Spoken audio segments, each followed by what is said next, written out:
Welcome to Dropping In, a podcast of storytelling and interviews with your host, Winter Olympian Mercedes Nichol.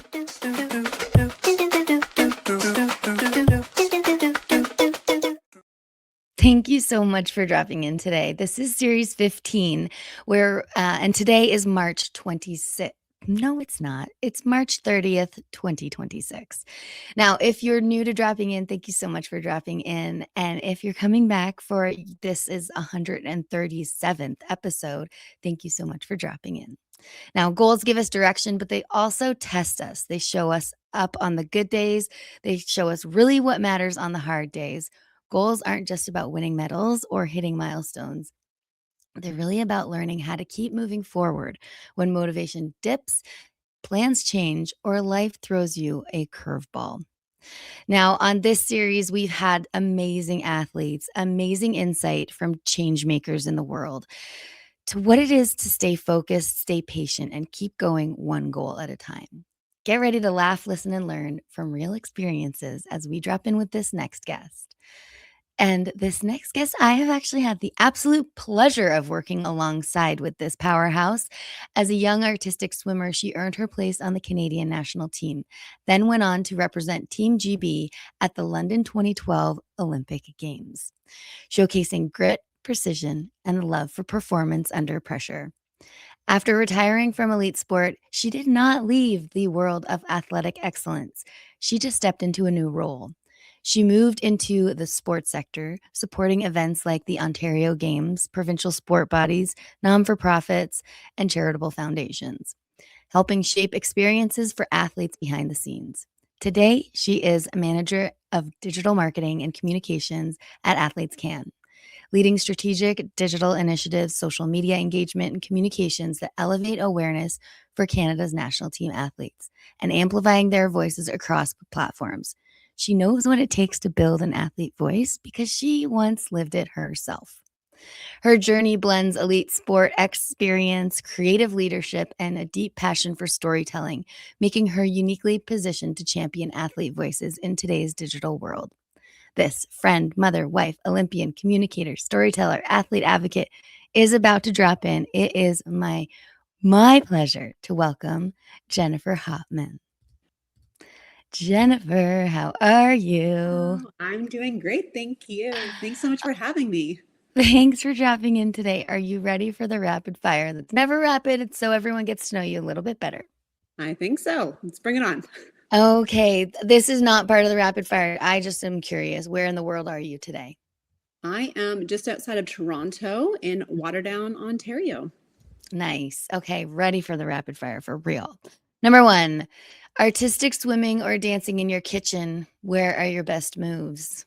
Ooh, I mean, I feel like dancing in the kitchen with my kids is pretty up there, but I'm going to say artistic swimming. Okay. Nice. If your life had a theme song right now, what would it be? Ooh, I feel like the Spice Girls right now is top of my list. Like the wannabe, just bring it on. Yeah. I was writing that one and I was like, is she going to say a kid's song because she's got 2 beautiful kids? I mean, you should ask my Spotify what comes up, but yes. Ooh. Any parent that I know that has a Spotify, they're like, it's not mine anymore. It's my kids. Yeah, accurate. Nice. Would you rather the city or countryside? Depending on what mood I'm feeling in, I like the hustle and bustle of the city. I like, like that action, but I think the countryside right now. Yeah, I'm a big country girl. Country girl? Okay, cool. A little bit of both in a way. Number 4, are you early morning energy or late night owl? Ooh, late night owl. I hate getting up in the morning. That was one of the things I think I struggled with most as an athlete. Yeah. And I'm really lucky that my kids sleep in now. But yes, I'm definitely late night. Nice. I know that from working with you, actually. I'm like, she's still awake. Go to bed. No. Too funny. Number 5, what's one word your friends would use to describe you? Ooh, bubbly. I'm a big cheerleader. I like to, support others, but I think bubbly is my biggest one. Cool. That's very, very bang on. Number 6, if you could instantly master a random skill, what would that skill be? Reading minds. Ooh. I'd really like, I think just as like a mom, but also as just like someone who likes to be a fly on the wall in a lot of situations. I think I'd really, yeah, reading minds is like my big one. That could be good and bad. Like, kinda like, Xavier, Professor Xavier from, X-Men. You Yes, get, like you absolutely. might get too flooded with everything. Anyways, I digress. Number Maybe choice selection of like when I Yeah, want yeah, to do yeah. it. And yeah, great. You can hone in on the specific person. That Excellent. makes Yeah. more sense. It's not everyone at once. Number 7, go-to way to rest after a busy day, total silence or music full blast? Music. I think Music. music is my life. I don't like the silence. I think that that's like when my thoughts kind of creep up. I think for Yeah. me, blasting music, shaking it out, doing some Cool. like dance moves. Taylor Swift, I think, is the biggest one right now, the Shake It Off one. Oof, that's one of my favorites. I'm not like a huge Swiftie, but I'm like, "Oof, Shake It Off." I feel like I grew up with that, so thank Yeah. you, Taylor. Number 8, book or TV or movie? What would you choose? TV. I think kind of a mix of TV and movies. I feel like movies get interrupted Yeah, or I can't stay up late enough to watch them. So okay. definitely TV series. Yeah. I like Any a TV lot of really, series you're watching right now? Shrinking is like my Oh, yeah. so good. I've never laughed and cried at the same time in so many episodes. It's Nice. really good. That's Yeah. awesome. Number 9, what's one thing people would be surprised to know about you outside of sport? That's a really good one. I think that, hmm, I actually don't know. Surprised to know about me. I think that I'm just, hmm, that's really stumped me. I feel like I'm an open book. Okay. Yeah. Open book, that's okay. Yeah. Okay, this one you could look at before. Number 10, and it's been given to everyone in this series so far. And all of the answers are super different, so I'm excited to hear yours. Number 10, when a goal feels far away or starts to change, what's the one thing you remind yourself to stay committed? My Team GB greatest team motto is better never stops. Better never stops. Better never stops. And it's just like that since I competed at the Olympics, it's been like my go-to like little mind reset. I love And it's it. a way for me to be like, you know what? I got this. Keep pushing, keep going, even though things can get in your way. Super Better cool. never stops. And okay, thank you for doing the rapid fire, but I want to keep going into this better never stops. Where did like who came up with that? Was that like all your whole team together came up with it? And like you didn't pull it from the sky. Where did No, it come from? it was actually embroidered into all of our Team GB clothing. So all of our team clothes has Better Never Stops behind it. So it was like Cool. our greatest team with like the Olympics and Paralympics. We were just one big team. And that Okay, was so like that was like the Team GB motto. yeah. Like they came up with it. Yeah. And it's really stuck with me. And I think, again, after retiring and going back to school, and it was, it was a whole new world. And Yeah. kind of having that mindset like made me kind of really push my limits and then allowed me to graduate the top of my class with the academic award. And then, kind of even just like now, just always just kind of finding my way into, being back in the sport world and really helping others and changing lives. It's better never stop. Just keep going. That's super cool. Mhm. I like that they have that motto. I don't think I knew that. I honestly, it's like one of like the really cool things because I know that the team like the Team Canada clothing or Team GB clothing or any country clothing has like a different like athletic clothes and then like Yeah. everyone can buy them. But yeah, everyone like it's better never stops all written inside. Super cool, super cool.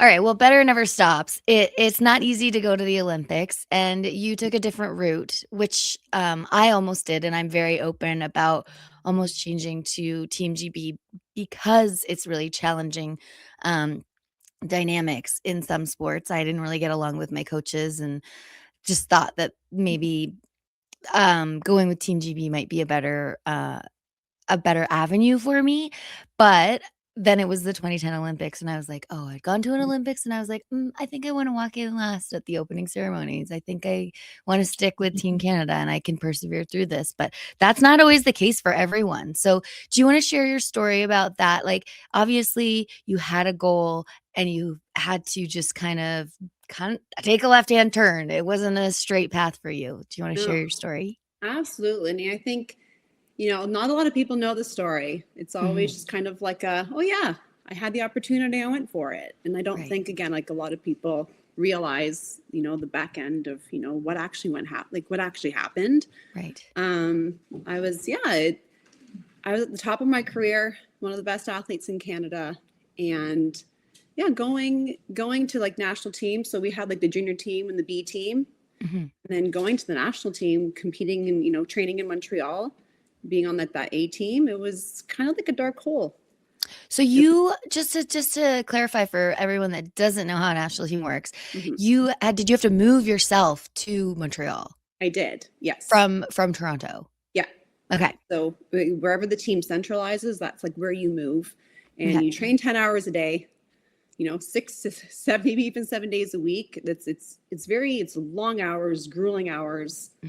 You're with your team and your coaches the whole time. And for me, it turned out to be a black hole of it was awful for me. A lot of safe sport issues happened.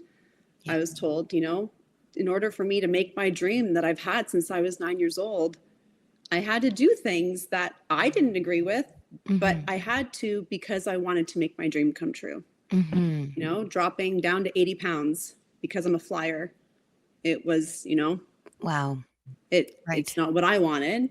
Yeah. But what I was told to do. Right. A lot of different, horrible things kind of what happened behind the scenes because, again, it was kind of athlete against athlete, who they wanted on the team. And I was just, I guess, chosen to not be, even though I was one of the best in Canada, not the chosen one to be there. And they did everything in their power to make that happen. Okay.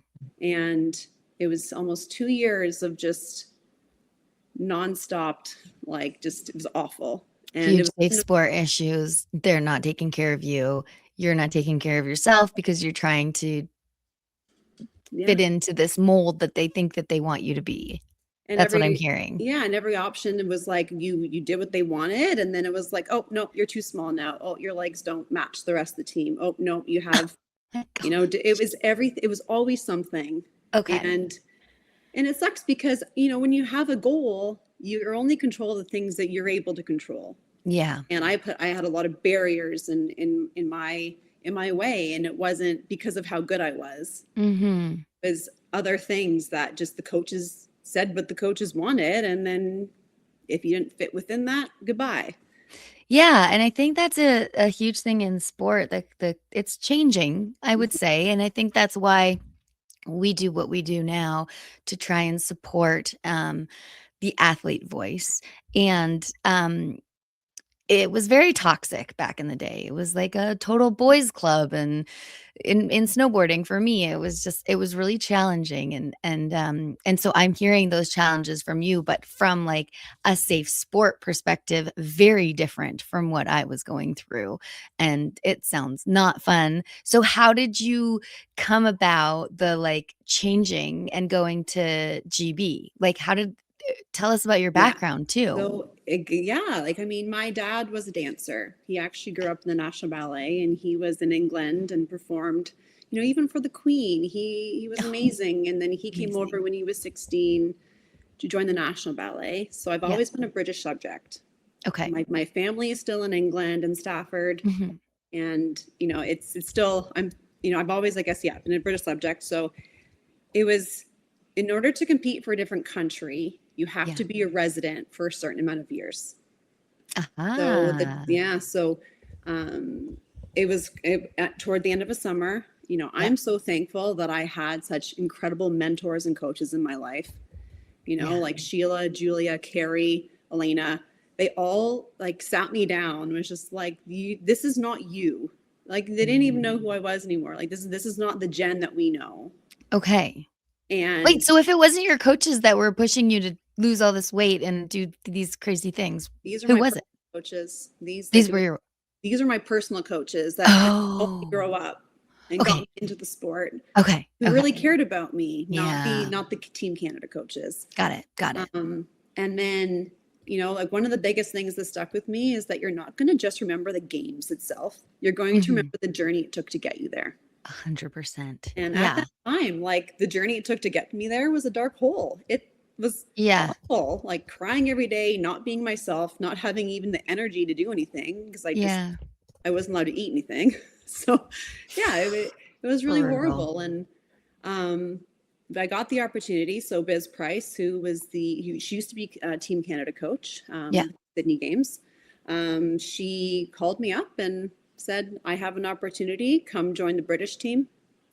And I had 2 weeks to decide if I was going to go to, try again, try out for Canada again. Because every year you have tryouts. Yeah. And I was like, you know what? I'm going to do it. So within a week I moved. So cool. You fought scary. For yourself. I love that. Yeah. It was scary. My dad came with me for the first 2 weeks. What age were you? I think I was 18, 19. Yeah. Big change. Big life change. Big life change, not knowing anyone, not having any friends, any family, like I guess my family, but they were 3 hours away. Yeah. It was so where did you move in the UK? Like where is their hub? So it was actually on a military base, which was really cool. Yeah. Okay. So Aldershot. Sorry, where? Aldershot. Okay. Yeah. So funny enough, that's we have an Aldershot just around the corner here.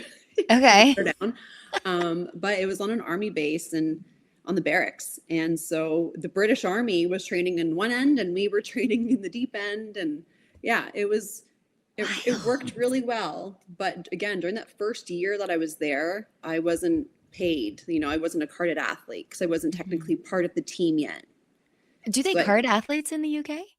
Yeah. So it's it's like a different, it's like funding for athletes. Yeah. I guess it's a different term, but cool. Carding. So I actually had to compete for a club. Yeah, you have to start from scratch, and that's definitely what everyone else has to do, right? Get your points up. Yeah. Okay. So it just kind of just show that you were actually like a resident there. So you weren't just like faking being over there. No, like I'm competing, I'm training. I was working for a bar, so I'd like work until like 2 a.m. and then wake up for practice at 6, do all like the whole day, lifeguard the British Army, and then go just do it all again. So it was, that took a lot because again, it was exciting though, because the way that the team was, they were welcoming. It was a positive atmosphere. Yeah. The team support was incredible. Like even though I wasn't officially on the team yet, I still was able to train with them and just kind of, be alongside them. And just the amount of support from just like the team staff and like the dietitians there and the, the strength training, like everything. It was just, it was night and day better. Yeah. And wild. And Biz and Lolly, who were the coaches, just again, like they're supporting you to be the best that you can be. And it was just, that is the journey that I wanted. And I spent the next almost 4 years just training, and again 10 hours a day sometimes, like it's a long time to be doing something that you love. And I'm glad that I ended up having that experience with, we call each other like synchro sisters.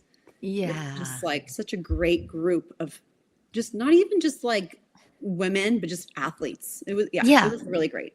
Oh my gosh. Okay. So like you had this goal and you were going to achieve it and it wasn't working for you in one way, and you found a way to, someone reached out to you. Did you think about it before the coach reached out to you being like, I have this opportunity, or was it ever in the back of your mind to like hard switch? It never really was at the time, because as you're growing up and you're I feel like it was kind of like the horse blinders. Like you had this like dream of competing for Canada. This was your dream since 9. You wanted to make it work. You're doing everything you could to make it work. Yeah. And then all of a sudden it was like, wait a second, I can make my dream come true another way. Yeah. It was like a kind of like an eye-opening experience. And all about goals is like learning to pivot and like bounce off, walls and bounce off, 100% things that even if they're not going your way, let's find a different way to make it happen. Yeah. Yeah. And that's just in life too. Like yes, I want this thing. Okay. How do I get, okay, I got to make these tiny steps to make it happen. Like you getting a job in a bar and then freaking life saving for the army. I mean, what a great journey and story is that? Yeah. No one else can say that. Like, what?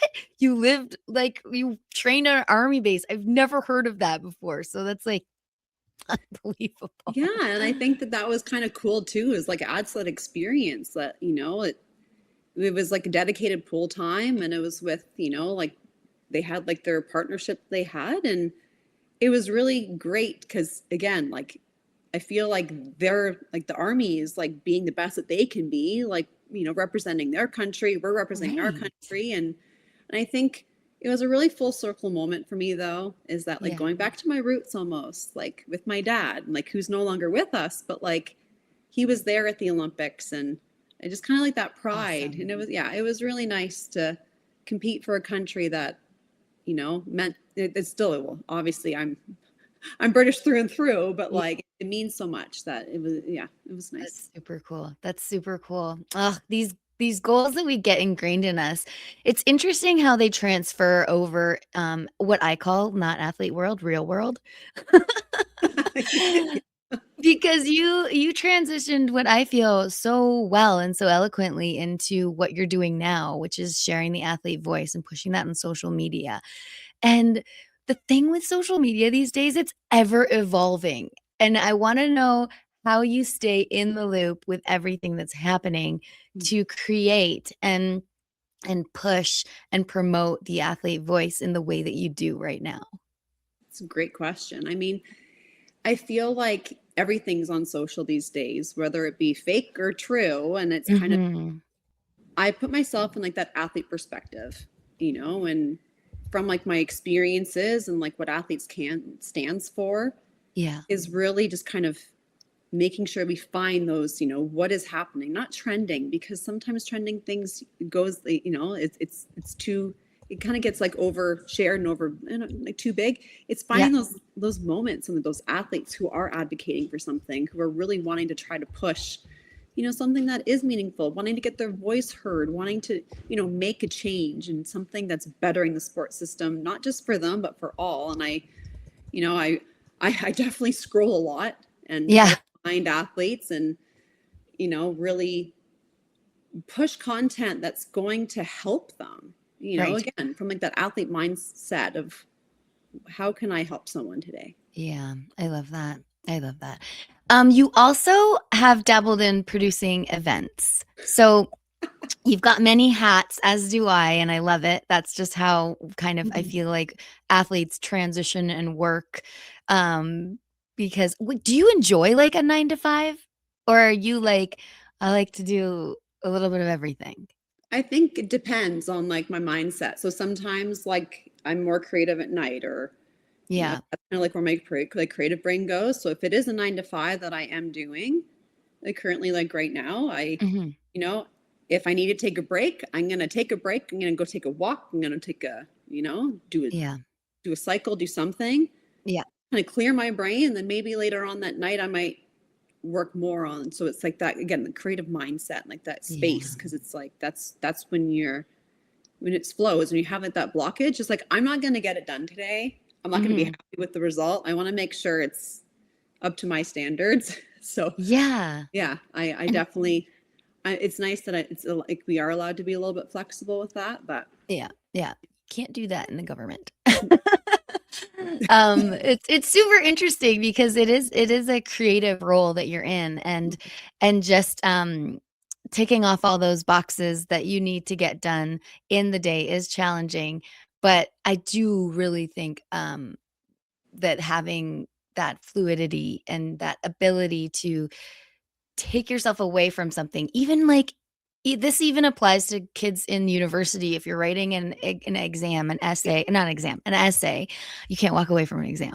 But like an essay, then you need to take a moment, step away, and come back to it and be like, oh, okay. It's the same in snowboarding. I just coached a kid and he got really frustrated in the park, and I was like, we need to take a minute. So then Yeah. we just went on another lap, not in the park, and then he landed his tricks like he's never landed them before. And I was just like, you just need that breather sometimes. You do. And it's like that kind of like that mental reset, right? It's this, Exactly. you know, if something's not going your way at that moment, take a little step back, reset yourself, go do a dance, go take a walk, go do what you need to do to reset. And then, you know, find that time where it's like, you know what, I'm ready to do this now. I'm ready to tackle it. And it's actually going to be so much better than what you thought. Like, you know, is going through that frustration. Because the timeline of achieving a goal is just not linear. It's just never going to be. It's going to be these squiggles along the way. You're going to fall. You're going to get back up. Things are going to suck at first, and then it's going to get better. Or you worked with a team. You need team help. It takes a village to make everything happen. So let's talk about who helped you along the way. Your parents were there for it. Your dad was there, obviously, so amazing. Your coaches from when you were younger, and then the teammates that you had to like go in cold turkey and meet. Let's talk about that. Yeah. And it, again, like they were so welcoming. And I know Canadians are known for being polite and just being so, you know, lovely. Yeah. So are they. Britons are great. We really learned a lot from each other. You know, the sports system in Canada was a lot different than the sports, like, well, just for synchro, like, or artistic swimming was a lot different. So like a lot of their coaches were just volunteer parents, not teaching them proper things. And when I first went to the team, they went and did like an Ironman and like a triathlons, and they were actually being athletes first. Gross. I just don't want to do an Ironman. That's gnarly. The girls on your team were doing Ironman? They were like running and doing triathlons and doing all these things like to make them better athletes. And it was incredible. I completely respect hands that. down to them. Like when I first came to the team, we weren't even ranked worldwide. Okay. And we really had this like common goal of just being the best we could be and really just showing up. There was a lot of learning. There was a lot of laughs along the way, a lot of tears too. Yeah. You know, expected. A lot of hard days where, you know, you couldn't move the next morning because you were just so sore. Yeah. But it was just so nice that we all just came together and just really had that common goal, but also just had this trust and had this support. And it was really nice to be part of a team that was just, you know, just so well, like just, we just really bonded really well together. And was really, sounds like you guys were really driven and ready to take on this mission that you decided. I also think that like training with the army right there would add like a total kick in the butt. No? They were incredible. Like, honestly, some of the days, like, you know, you weren't allowed to like lifeguarding them. Like, you weren't allowed to like interrupt them. It was just there just to make sure just nothing ever happened. But like, they were there with like their full gear on. Sometimes they'd be doing like their special training with like different like refs, and it was incredible to watch. So like sometimes like when we had our break and our lunch breaks, we just like watched them just like in awe. And it was just, I think it would be like the same for them. They're like, okay, if these girls can hold their breath for this long and like do all the things that they're doing, we got this. Yeah. You're not wrong. Yeah, no, absolutely.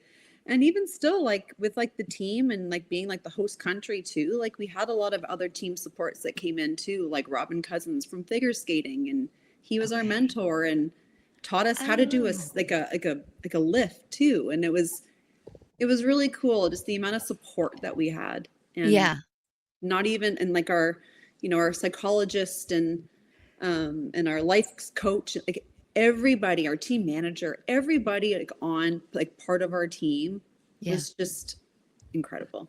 So cool. Let's talk about, I talked about me wanting to walk in last at the Vancouver Olympics. What was the vibe being on Team GB I just got in goosebumps. 2012? You got goosebumps. Yeah. It was incredible. Like, just like that. I still like when kids ask me like, or like, did anyone ask me like how it was like walking into that stadium? Yeah. Like, just the roar and the, like, that immense pride of like, we did it, right? Yeah. It was just, it was like I can't even describe it. Like, again, like complete goosebumps. Like, it's I just, love it was that. just like, it was out of this world. And it was, yeah, a very, very proud moment. And so when you competed at the Olympics, was your event early on, or because a lot of people, it wasn't early on, okay? Because Last couple it's days. Oh, the last couple days. Okay. Because a lot of teams decide not to walk in the opening ceremonies because they are competing so soon in that time frame. And I don't know that a lot of people know that. So that's super cool that you got that opportunity to walk in the opening ceremonies. Did you walk the whole opening ceremonies? Did you stay for the whole thing? The whole thing. We did the whole Okay. thing. Like, it was, again, we were very, very lucky. And because we were the last ones, like, you actually don't get to watch all the cool stuff at the very beginning. Yeah, 'Cause exactly. I know. You're watching like, you're like at a loss. You're like, okay, so like what exactly is happening? You come into this thing and you're like, I don't know what this show's all about right now. yeah, you're walking through a village, you're doing like big massive zigzags, but because we were like far behind, like, we're actually able to watch some of the opening ceremonies like on the TV Oh, or perfect. called down. So that was really cool. Nice. But yeah, like meeting our flag bearer, Sir Chris Hoy, and just like, really just really taking in everything. Everyone was just so pumped up. Like, we had, Mo Farah, who I just, like my little Mo, he was incredible. Like, we also trained with a lot of athletes too at like the English Institute of Sport. So like some of those athletes that you're, competing alongside as part of this team, Yeah, like, they recognize you and they're saying good luck, and so it's kind of exactly. nice to get a big team together. And I think because it was like we were the host country, a lot of athletes did try to go. Mhm. So it was, I feel like we were a huge mess up. I think 250 athletes. Correct me Oh, if I'm wrong. wow. I'm not 100% sure of the Yeah, total number, but I know it was a lot. yeah, And yeah. there was a lot that walked. And yeah, it was, So awesome. yeah. What would be like the one highlight from the Olympics that like something maybe you didn't see coming, that you were like, that was just all time? I think for me, I guess I underestimated how loud the crowd was. We Okay. could actually hear them underwater. Like, No. the roar, and like when they announced it, it was just like, oh my gosh, because like you do like your walk on first, and like Okay. before we like start performing, and it was just like the absolute roar of the crowd, and it's kind of like that, like the Team GB Lion, like it was just like, So I'll cool. still never forget that. But again, just hearing that underwater, because we have our speaker underwater, so like you can hear the music and hear everything. Yes, And yes. I don't know about you, but like when you're kind of in the zone, You like, shouldn't be able to hear them. yeah, like it was a really weird kind of like, you're in that like performance, like that mental, state where Mhm. like, you're just like you're on, Yeah. but like kind of almost like taking like Glimmers of it. Yeah. yeah. Well, And yours is longer than mine. Mine takes 30 seconds. And if I can hear the crowd, I'm like, "Ooh, I'm not concentrating. I need to get in the zone again."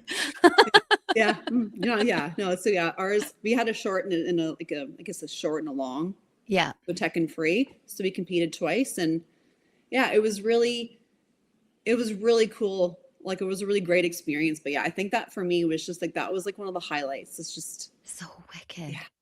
yeah, it Something was that great. I'm sure you wouldn't really experience that again, like No, at another meet or anything like that. no, because like our worlds and everything that we compete in, like, it's loud, but like that was a whole other level of loud. Like, Also, being the home country, that is something else because I got told at the top of the finals that all the girls that were in the finals came up to me. They're like, "We love it when you drop in." I'm like, "I don't know what you're talking about." They're like, "The crowd goes insane." I'm like, "They do that for everyone." They're like, "No, just for you." So it's probably the same for you, right? Like only for Team GP, they would be that loud that you could hear it underwater. yeah, yeah, honestly, and like, I remember like getting to the pool, and like just like there's like temporary stands that were on top, Okay. and it was just like they just kept going.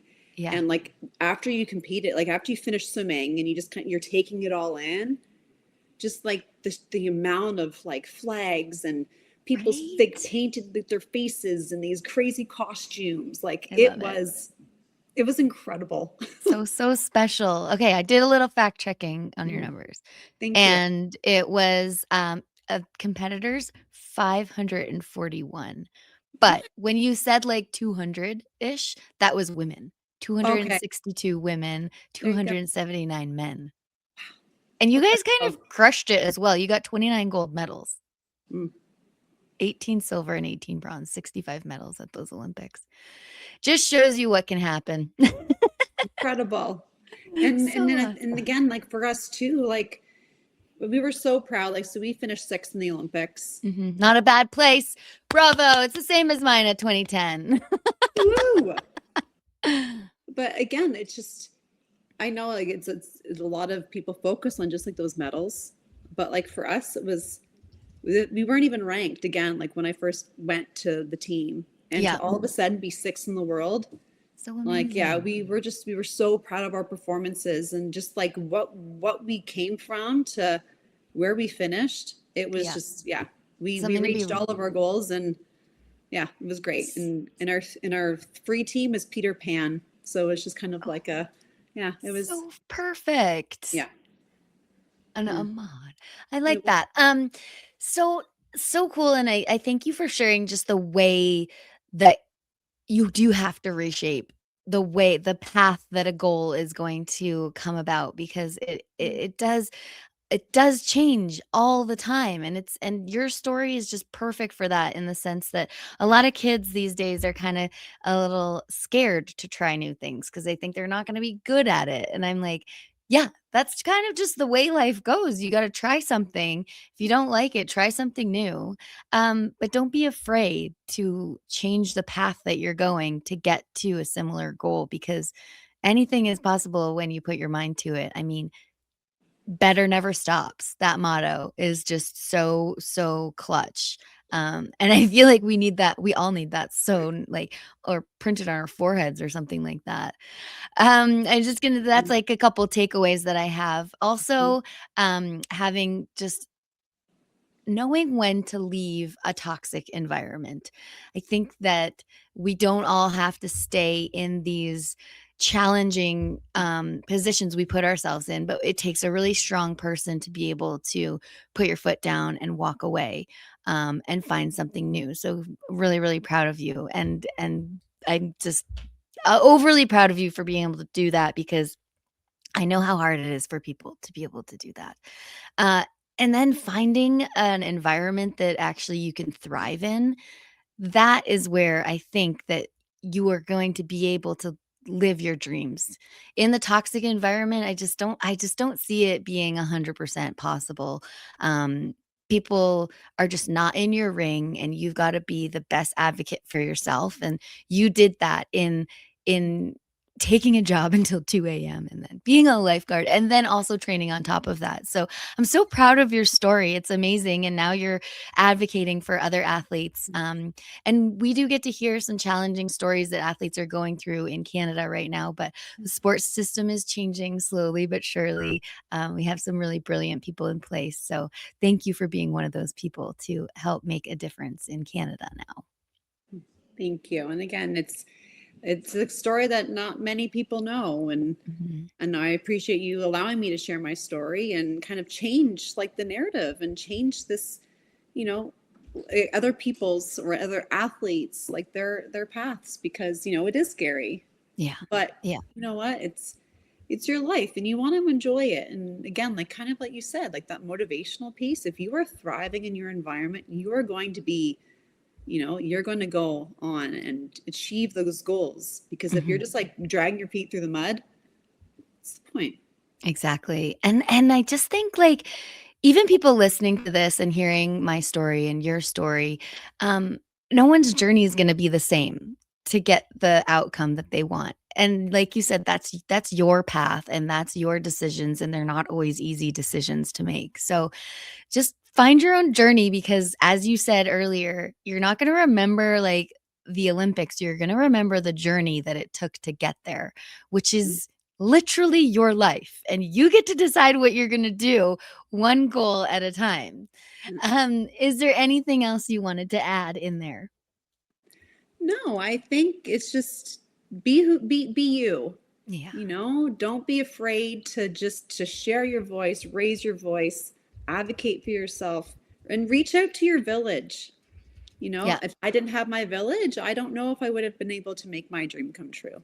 100%. And I think, in the moment, it's so isolating, and, it's scary. But when you have those people to, reach out to, rely on, talk to, I think, again, those people are really important. And it's, for me, I always thank them, for helping me reach my goals. But again, just kind of, not giving me the strength, but kind of just giving me that, just like, you know what, let's do it. So, I guess that confidence. And I'm very lucky that I was able to, like, I did have this path. But again, like you said, find your own path, find ways to bounce off, find ways that you can make your goals and your dreams come true. But it's not going to be magical unless you're enjoying it. Yeah, that's a good takeaway. I really like that. Where can people find you online if they want to follow what you're up to? Well, I'm on Instagram and Jen Knobs. I'm still with my maiden name that I competed with, but Nice. Awesome. Well, follow her along, and thank you so very much for letting us in on your story and how goals happen and are rewritten. Yes. Well, thank you again. Appreciate it. And you're incredible. Like, I'm very lucky and very honored to, be a part of this podcast, dropping in with you today. And, you're great. So thank you. Thank you. Thanks so much for dropping in today. You can find everything you want to know about Dropping In with Mercedes at droppinginwithmercedes.com. Don't forget to subscribe on Apple, Spotify, and YouTube. Thanks DJ Kenosis for the music and my mom for the intro voice.